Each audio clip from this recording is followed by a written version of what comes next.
Hello friends, आज के video में हम लोग डिस्कस करने वाले हैं मीनिंग ऑफ रिसर्च डिजाइन।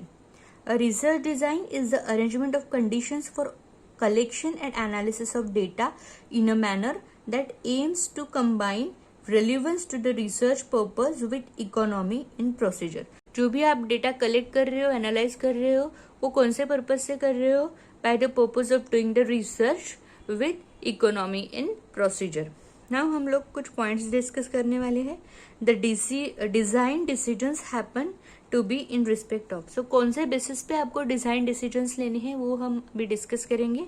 इसमें फर्स्ट पॉइंट है what is the study about. So कौन से टॉपिक से रिलेटेड आपकी स्टडी है, what is the background of your study, that we have to discuss.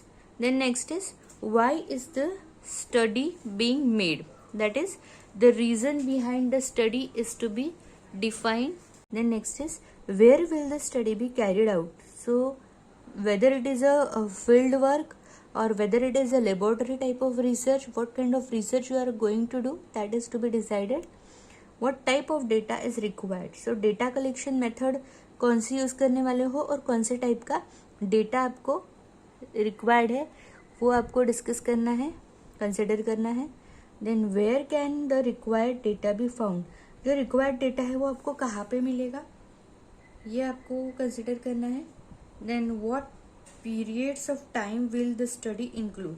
सो कितने टाइम तक आपका स्टडी चलने वाला है, दैट इज टाइम फिजिबिलिटी आपको कंसिडर करनी है। Then what will be the sample design. So sample क्या होगा आपका, सैम्पल डिजाइन क्या होगा वो कंसिडर करना है। What techniques of data collection will be used, how you are going to collect the data, that will be that you have to decide. Then how will the data be analyzed, data analysis की method कौन से use करनी है आपको। and finally in what style will the report be prepared, report कौन से वे से आपको प्रिपेयर करना है। ये सभी पॉइंट्स आपको कंसिडर करने हैं in case of a research design. ये सभी पॉइंट्स कंसिडर करने के बाद में रिसर्च को आप कुछ पार्ट्स में डिवाइड कर सकते हो। पहला है तो sampling design, then observational design, statistical design and operational design. So ये कुछ डिजाइन के हम कैटेगरीज बना सकते हैं।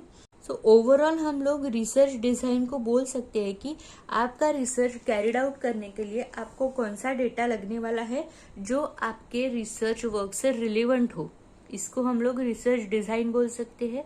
तो रिलेवेंट डेटा फाइंड आउट करने के लिए कुछ क्वेश्चंस को आपको एनालाइज करना है, कुछ क्वेश्चंस के आंसर्स आपको फाइंड आउट करने हैं जो हमने अभी यहाँ पे डिस्कस किए हैं। जैसे कि आपका टॉपिक कौन सा है, आपका बैकग्राउंड कौन सा है, आपकी स्टडी कहाँ पे कैरिड आउट होने वाली है, डेटा कौन सा रिक्वायर्ड है, डेटा ऑब्टेन कैसे करने वाले हो, डेटा को एनालाइज कैसे करने वाले हो, ये सब जो, और आपका फाइनली रिपोर्ट आप कैसे लिखने वाले हो, कौन से स्टाइल में रिपोर्ट आप लिखने वाले हो, ये सभी क्वेश्चंस का एनालिसिस करने के बाद में आप जो रिसर्च डिजाइन है उसको 4 ब्रॉड कैटेगरीज में डिवाइड कर सकते हो। जैसे कि sampling design, observational design, statistical design and operational design. अभी sampling design mean sample data कौन सा यूज होगा, what kind of observational methods will be used for collecting and analyzing the data. Then what kind of statistical or mathematical background will be required for data, and finally what will be the operational model for your data. So this is about the meaning of research design. That's all for this video. Thank you for watching, and please don't forget to like, share and subscribe this channel to see more videos on this topic.